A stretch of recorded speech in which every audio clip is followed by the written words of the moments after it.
સમગ્ર ગુજરાતનું હવામાન યુટ્યુબ ચેનલમાં બધા મિત્રોનું સ્વાગત છે। મિત્રો, આજે તારીખ 11 અને ત્રીજો મહિનો। હવે એક નાની એવી માવઠાની આપણે અપડેટ આપવાની છે, જેમાં માવઠું સૌરાષ્ટ્રમાં અને કચ્છ બાજુ, દક્ષિણ ગુજરાત, મધ્ય ગુજરાત, તેમાં માવઠાની હળવાથી મધ્યમ માવઠું જોવા મળવાનું છે। તેની તારીખવાર બધી આપણે બતાવવાના છીએ। કયા કયા જિલ્લામાં આ માવઠાની અસર વધારે પણ જોવા મળવાની છે તેની પણ આપણે આજના વિડીયોમાં વાત જણાવવાની છે। તો મિત્રો, પહેલાં તો આપણે જિલ્લાના નામ જણાવી દઈએ કે કયા જિલ્લાઓમાં વધારે આની અસર જોવા મળશે આ માવઠાની। તો ખાસ કરીને વધુ અસર જોવા મળશે સૌરાષ્ટ્રમાં। સૌરાષ્ટ્રમાં જે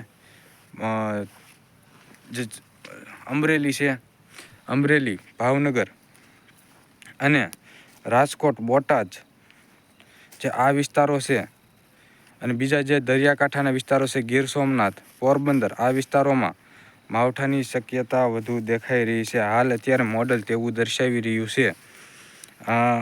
અને બીજું આપણે જે ઉત્તર મધ્ય ગુજરાત છે, તેમાં પણ માવઠાની શક્યતા છે। તેમાં વાદળછાયું વાતાવરણ જોવા મળશે। ખાસ કાંઈ બહુ માવઠા જેવું જોવા મળશે નહીં। અમુક વિસ્તારોમાં હળવાથી મધ્યમ છાંટા પણ પડી શકે છે।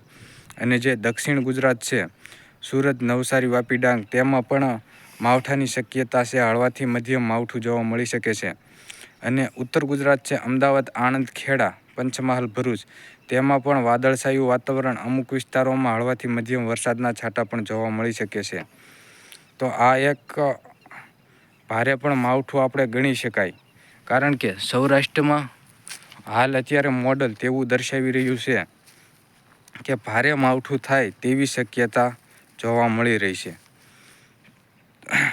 અને આની આપણે વાર તારીખ બતાવી દઈએ કે કેટલીક વાર તારીખે આપણે આ માવઠું જોવા મળવાનું છે।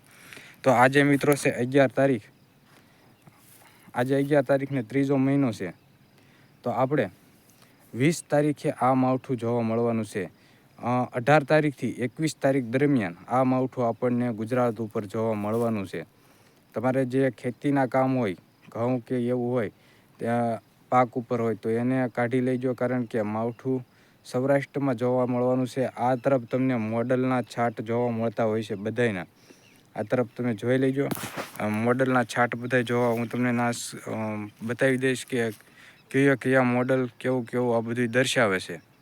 તો હકીકતમાં મોડલ જે દર્શાવતું હોય તે હકીકત જ હોય છે, અને માવઠું થવાની, ખરેખર માવઠું થવાની શક્યતા છે ગુજરાતમાં।